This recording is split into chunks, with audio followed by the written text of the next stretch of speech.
Film शुरू होती है और हम आयरिस नाम की एक लड़की को देखते हैं जो इस टाइम अपने बिस्तर पर थी और किसी बात का दुख उसे काफी परेशान कर रहा था। अगली सुबह जब वो सोकर उठती है तो अपनी गाड़ी लेकर जंगल में आ गई। फिर वो जंगल से गुजरते हुए सबसे ऊंची पहाड़ी के ऊपर आ जाती है। यहाँ आकर हमें पता चला कि आयरिस का एक छोटा बेटा था, किसी वजह से अचानक उसकी मौत हो गई है। इसीलिए ही आयरिस आजकल इतनी दुखी रहती है, पर वो उसकी मौत का जिम्मेदार खुद को समझा करती है। इसलिए अब वो चाहती है कि मैं भी इस दुनिया को छोड़कर अपने बेटे के पास चली जाऊं, यानी वो मरना चाहती थी खुद ही अपनी जान लेकर। इसलिए वो पहाड़ी के बिल्कुल किनारे पर आकर खड़ी हो गई, पर इससे पहले कुछ कर पाती तब यहाँ रिचर्ड नाम का एक लड़का आ जाता है। उसकी हालत देखकर वो भी समझ गया कि ये अपनी जान लेने वाली है। तब आयरिस को रोकने के लिए वो उसे बात करने की कोशिश करता है। कहने लगा कि देखो मौसम कितना प्यारा है ना आज, हमें ऐसा मौसम रोज कहाँ देखने को मिलता है। इससे हमें अपनी जिंदगी की अहमियत का अंदाजा होना चाहिए कि हमारे पास जिंदगी है तो हम सब कुछ एंजॉय कर सकते हैं। आयरिस समझ गई। वो कहती है तो मुझे ज्यादा रोकने की कोशिश मत करो, जाने दो इस दुनिया को छोड़कर मुझे। तब रिचर्ड कहता है आखिर बात क्या है, किस चीज की वजह से तुम इतनी परेशान हो कि अपनी जान लेना चाहती हो, मुझे बता सकती हो वो बात, क्योंकि ये जिंदगी हमें एक ही बार मिलती है। हर किसी की जिंदगी में मसले मसाइल आ जाते हैं, तो इसका ये मतलब थोड़ी ना है कि हम अपनी जिंदगी को खत्म ही कर दें। हमें मुश्किल टाइम से लड़ते हुए खुलकर अपनी जिंदगी जीनी चाहिए। सुख दुख खुशी गम आने जाने वाली चीज है, तो हमें इस बारे में ज्यादा नहीं सोचना चाहिए। तब आयरिस उसे बताती है कि मेरा एक छोटा बेटा था जिसे मैं बहुत प्यार करती थी, पर मेरी ही एक लापरवाही की वजह से उसकी जान चली गई। उसकी मौत के सदमे से मैं निकल ही नहीं पा रही। शायद ये गम मुझे जिंदगी भर रहेगा, तो इससे बेहतर तो ये नहीं है कि मैं अपनी जिंदगी से छुटकारा ही हासिल कर लूं, ताकि उसका दुख मुझे बार बार ना सताए। रिचर्ड कहता है अच्छा ठीक है, मैंने तुम्हें जितना समझाना था समझा दिया, आगे मर्जी तुम्हारी है, जो दिल करता है करो। इतना बोलकर वो यहाँ से जाने लगा, पर कहीं न कहीं उसकी बातों का आयरिस पर असर हो गया था। इसलिए वो अपनी जान लेने का इरादा बदल लेती है और वहाँ से वापस आने लगती है। वो काफी देर तक रिचर्ड से बात करती रहती है और ये दोनों चलते हुए अपनी गाड़ियों के पास आ जाते हैं। रिचर्ड उसे कहता है कि आइंदा ऐसा मत करना और उसे गुड बाय बोलकर अपनी गाड़ी में आकर बैठ जाते हैं। आयरिस भी अपनी गाड़ी में जाने लगती है, पर कोई बात करने के बहाने रिचर्ड गाड़ी से बाहर आया। उसके हाथ में एक बिजली वाली छतरी थी, जिसे वो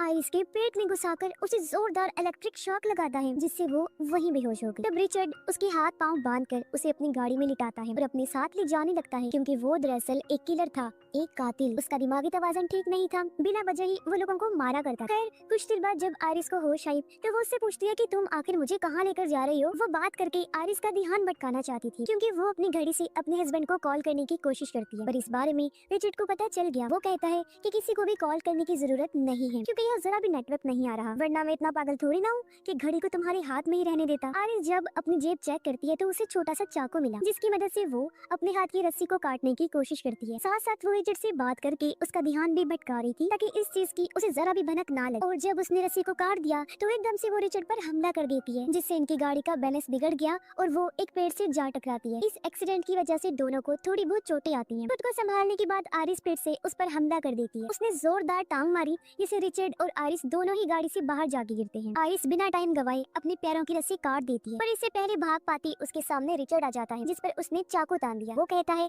मुझे पता था कि इस तरह की कोई चीज हो सकती है, इसलिए मैंने पहले से ही अपनी पूरी तैयारी कर ली। मैंने तुम्हें एक ऐसा इंजेक्शन लगा दिया है जिससे तुम्हारा पूरा जिस्म पैरालाइज हो जाएगा, मतलब कुछ घंटों के लिए तुम्हारा जिस्म काम करना बंद कर देगा। तुम्हारे पास सिर्फ 20 मिनट का टाइम है, तुम जो चाहे कर सकती हो, भागकर अपनी जान बचा सकती हो, क्योंकि धीरे धीरे इंजेक्शन का असर होगा और जिस्म का एक एक हिस्सा पैरालाइज होना शुरू हो जाएगा। और ठीक 20 मिनट के बाद जब तुम अपना नाखून तक नहीं हिला पाओगी तो तुम एक जीती जागती लाश बन जाओगी और तुम्हारा 20 मिनट का टाइम शुरू हो चुका है। ये सुनते ही आयरिस चाकू वहीं फेंककर जंगल में भागने लगती है।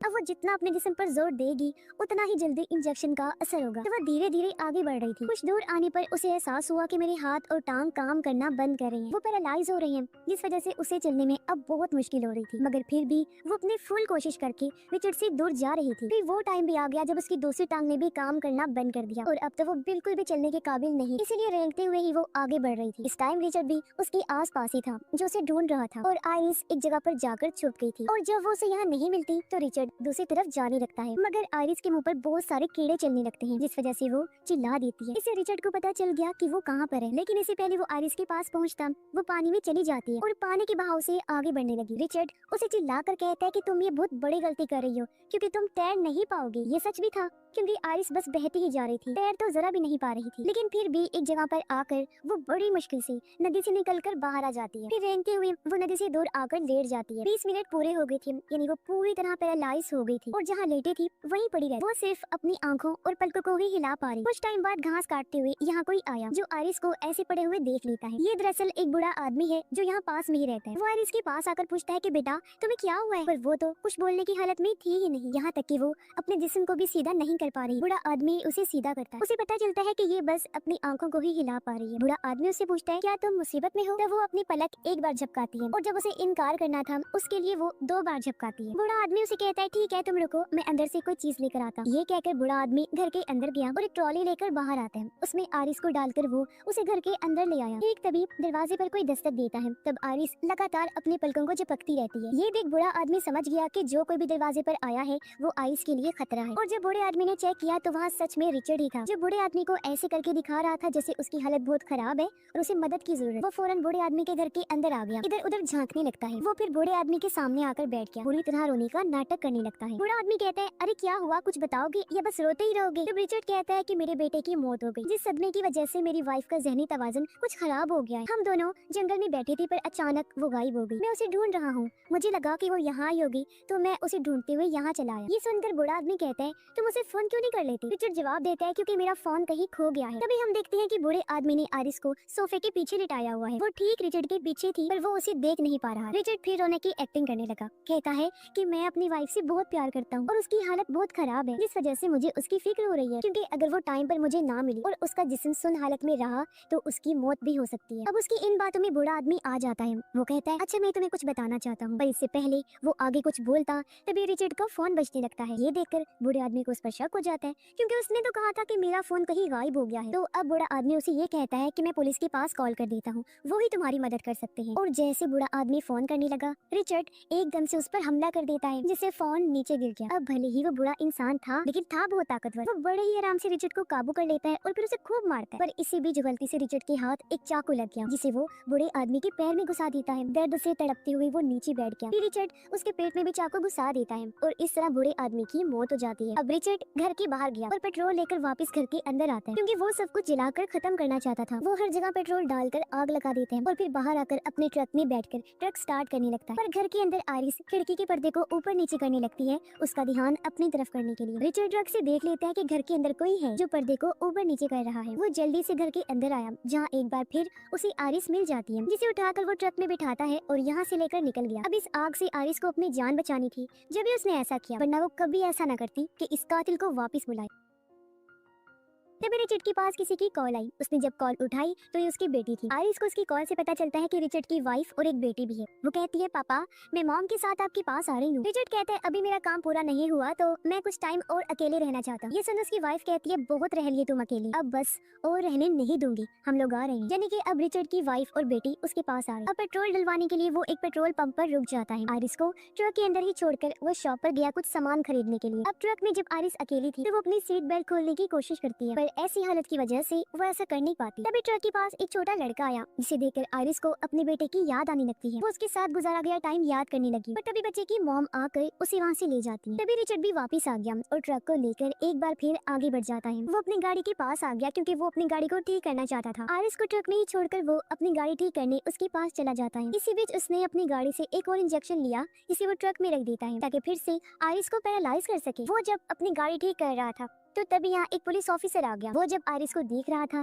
तो तभी रिचर्ड ऑफिसर के सामने आकर उससे बात करने लगता है। ऑफिसर उसे कहता है कि आपकी गाड़ी की रिपोर्ट दर्ज हुई है। ये सुनकर रिचर्ड कहता है अरे अरे सर, आपको जरूर कोई गलत फहमी हुई होगी क्योंकि ये कार तो मेरे दोस्त की है और मेरी वाइफ ने बहुत ज्यादा शराब पी ली थी, इस वजह से उसने गाड़ी को पेड़ में ठोक दिया और एक्सीडेंट होने की वजह से गाड़ी खराब हो गई। अपनी वाइफ को मैं गाड़ी में ही छोड़ के गया था, अब नया ट्रक लेकर आया हूँ ताकि अपने दोस्त की गाड़ी में ठीक कर दूं और अपनी वाइफ को भी ले जाऊं यहाँ से। ऑफिसर पूछता है क्या मैं आपकी वाइफ से बात कर सकता हूँ? तब रिचर्ड कहता है कि आप उससे बात नहीं कर सकते क्योंकि उसकी तबीयत बहुत ज्यादा खराब है। इसी बीच आरिस जो उनकी बातें सुन रही थी वो खिड़की को हल्का सा नीचे कर देती है। जैसे ऑफिसर का ध्यान उस तरफ गया वो आरिस से बात करने उसके पास चला जाता है। ऑफिसर ट्रक में वो इंजेक्शन भी देख लेता है जो रिचर्ड ने रखा था, पर इससे पहले वो कुछ कर पाता रिचर्ड उस पर हमला कर देता है। वो उसे फिर इतनी बुरी तरह मारता है कि ऑफिसर की वही मौत हो जाती है। फिर वो ऑफिसर की लाश को उसी की गाड़ी में रखकर पेट्रोल डालकर आग लगा देता है और इस तरह उसने ऑफिसर का काम तमाम कर दिया और एक बार फिर वो अपना ट्रक लेकर निकल जाता है। अब धीरे धीरे आरिस पर से पैरालाइज का असर खत्म हो रहा था और अब वो बोलने की हालत में आ चुकी थी। वो रिचर्ड को कहती है कि मैं जानती हूँ तुम्हारी वाइफ और एक बेटी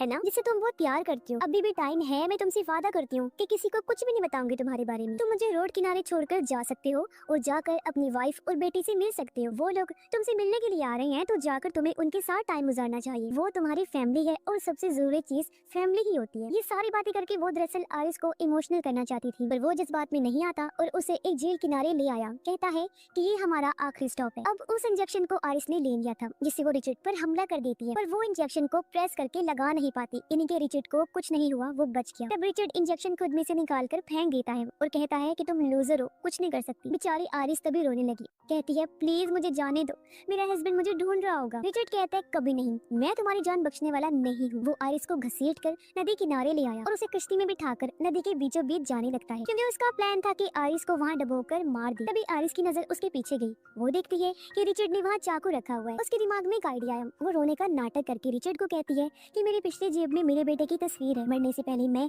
उसे देखना चाहती हूँ, तो प्लीज पीछे से वो तस्वीर तो मुझे निकाल कर दे दो। अब जैसे ही रिचर्ड तस्वीर निकालने के लिए नीचे झुका, तभी आरिस वो चाकू निकाल कर उस पर हमला कर देती है। उसके चेहरे में चाकू दे मारती है। लड़खड़ाते हुए रिचर्ड जैसे पीछे हटा, तभी आरिस जोर जोर से कश्ती हिलाने लगती है, जिससे रिचर्ड पानी में जा गिरा और उसकी गन कश्ती के ऊपर ही गिर जाती है। अब इससे पहले रिचर्ड उस पर हमला करता, पहले ही आरिस उस गन को ले लेती है और लगातार रिचर्ड को शूट करती है, जिससे वो जख्मी होकर एक बार फिर पानी में गिर गया। आरिस को लग रहा था कि मेरी जान बच गई है, लेकिन अभी भी वो मुसीबत में थी, क्योंकि गोली लगने की वजह से कश्ती में सुराख हो गई थी, जहाँ से पानी अंदर आने लगता है। देखते ही देखते पूरी कश्ती में पानी भरने की वजह से वो डूबने लगी, जिसके साथ ही आरिस भी पानी के नीचे जाने लगती है। आरिस यहाँ जानबूझकर डूबी थी, क्योंकि वो जानती थी कि कुछ टाइम बाद मेरा जिस्म ऊपर आ जाएगा, और अब जैसे तैसे वो झील से बाहर आकर बैठ जाती है। जान बचने की वजह से वो बहुत खुश थी। उसे यकीन नहीं आ रहा था कि मैंने एक कातिल से अपना पीछा छुड़ा लिया। तभी उसने देखा कि रिचर्ड भी झील से निकलकर किनारे पर आ गया है, लेकिन गोलियां लगने की वजह से उसकी हालत बहुत खराब थी। अब आरिस चाहती तो कॉल करके एम्बुलेंस को बुला सकती थी ताकि रिचर्ड की जान बच जाए, क्योंकि वो मदद की भीख मांग रहा था। पर अब तो उसकी बारी थी बदला लेने की। वो उसकी मदद क्यों करती, क्योंकि रिचर्ड ने उसे बहुत परेशान किया, उसे तकलीफ पहुंचाई। तो रिचर्ड को ऐसे दर्द में तड़पता हुआ छोड़कर